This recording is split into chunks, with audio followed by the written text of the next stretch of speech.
Sometimes you need to adjust the balance of a decorative stitch when it stitches out on fabric that's not even, like corduroy or fleece, and the decorative stitch kind of comes back but maybe doesn't come back and touch where it's supposed to. The balance right here below your screen, indicated by a pair of scales, will allow you to kind of force the stitch closed or open it depending on what the problem is. And you can go into here at any time and add or subtract kind of a little bit more or a little bit less to that stitch depending on which way you go. One thing nice is you can actually sew with this screen up, and as you sew you can adjust it a little more or a little less.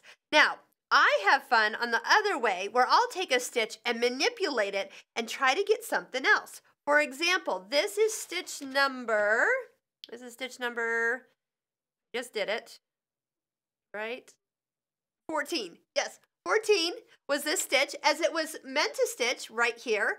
What I went ahead and did is I started to balance it to the plus side.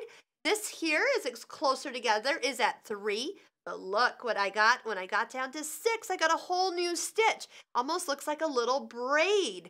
So by taking some time and playing with your decorative stitches, we always recommend that you sew out your decorative stitches. But what if you were to take a decorative stitch and see how many different ways you can manipulate it? As you go balance to the plus side, balance to the minus side, you can actually change the entire look. Can you see that this machine has unlimited possibilities?